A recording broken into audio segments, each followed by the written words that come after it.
Higher learning institutions have recently been accused of corruption, fraud and maladministration. The University of South Africa's Vice-Chancellor, Puleng Lenkabula, has been the subject of a mismanagement probe, and the University of Fort Hare is currently being investigated by the SIU after the President, Cyril Ramaphosa, signed a proclamation requested by its Vice-Chancellor, Sakele Buhlungu, to investigate corruption claims and the admission and acquisition of postgraduate qualifications by several political figures. Let's get a sense of what the department is doing about these issues now with higher education spokesperson Ishmael Mnisi. Ishmael, thank you for making time for us. Given what we are seeing and some of what I've mentioned in the higher learning institutions, has corruption firmed its grip on the country's tertiary education sector? Because we've seen several institutions facing these allegations of fraud, maladministration and irregular appointment processes. Clement, good day. Definitely, there are instances where corruption has, found its way in our institutions of learning. This is a reflection broadly of what is happening, within the country. Now, we have seen a number of people, given the procurement that is taking place in our institutions, where they are now gunning to benefit out of the procurement that these institutions are doing.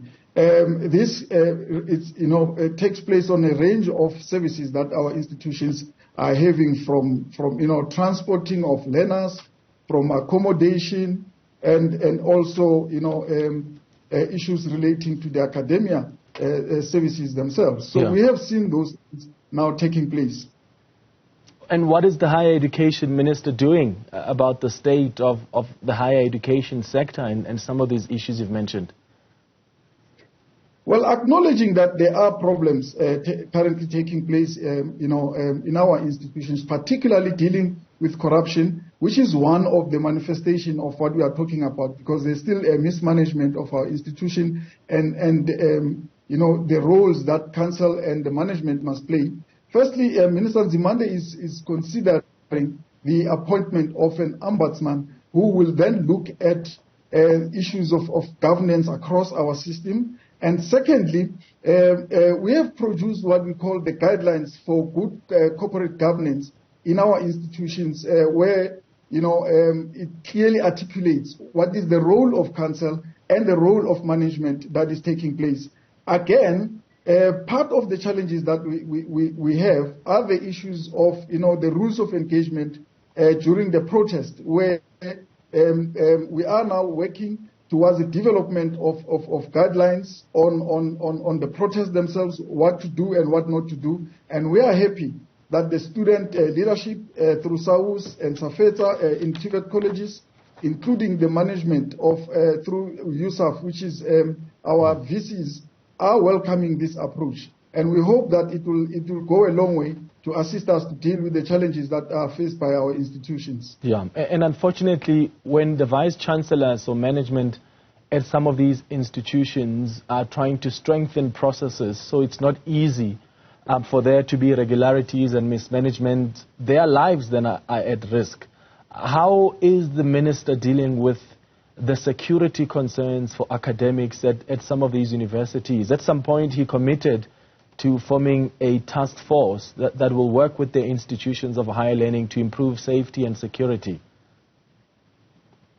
The arrangement of the formation of that task force we are talking about, Clement, is under consideration, heavily so. We have had at the beginning of this year a workshop of all our security protection services in our universities and TVET college. They came together here in Pretoria at the CSIR to share the experiences that they are having in various institutions, and they then agreed on the approach to deal with issues of safety and security.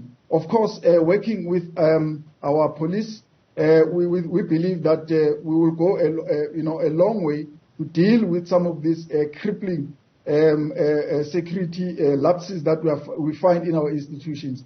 And part of what they've discussed, I must indicate that are issues of how should our security officials handle issues of protestations within the institutions to make sure that whilst we have to protect the property, private and public property in our institutions, but how should we also make sure that students have the right to protest peacefully?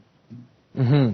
And then you've got a situation where you may start seeing people being scared to even apply for these posts in higher learning institutions because they are worried about their safety. Is that a serious concern for you? I mean, when people in academia are seeing vice-chancellors that now have to be protected by private security in some instances, that doesn't really encourage people to come into the sector, given what we are witnessing now. Clement, honestly, we are concerned as a department by these sporadic incidences where staff of our universities and TVET colleges are targeted by criminal syndicates. And this is the reason why we are doing all that we can to make sure that our institutions are safe at all times for both the employees and the students, and working with the law enforcement agencies, ensuring that cases which are investigated are concluded and the perpetrators are arrested. So we would definitely want to encourage all our university employees, including our students, to make sure that they work within the confines of the safety regulations that are there within the institutions. And whenever there are instances of threats against them, that they must report those to the police. However, we will ensure that through these guidelines that I've spoken about earlier, that everybody is protected with our institutions.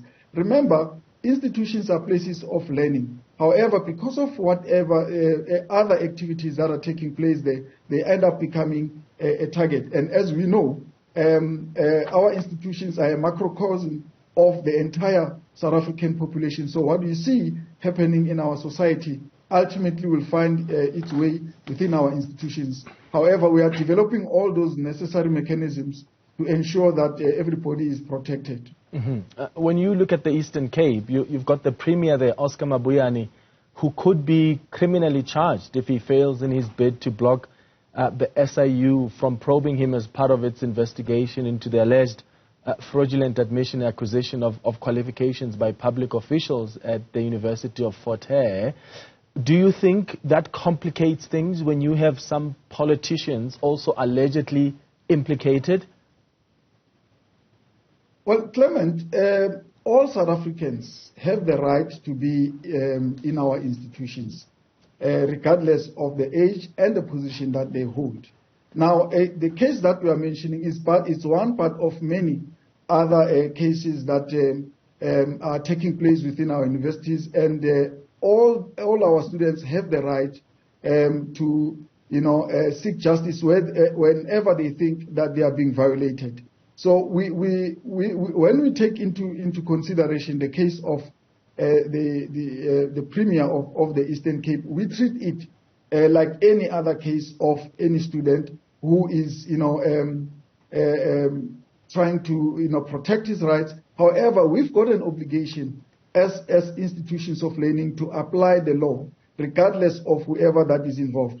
But also, we also need to understand the context that is taking of the issues that are being raised and what is taking place in the University of Fort Hare, particularly when it relates to the courses and what we've now come to realize that there is a misunderstanding of the RPL system, the recognition of prior learning within our institutions. And the minister has been very much vocal and in support of that system, of which we believe that partly is what is causing problems at the University of Fort Hare. However, we are still awaiting to see how this case relating to the Premier of the Eastern Cape is taking place. And at the appropriate time, the minister will pronounce on such issues. But I must indicate that the minister next week is on a tour to the University of Fort Hare,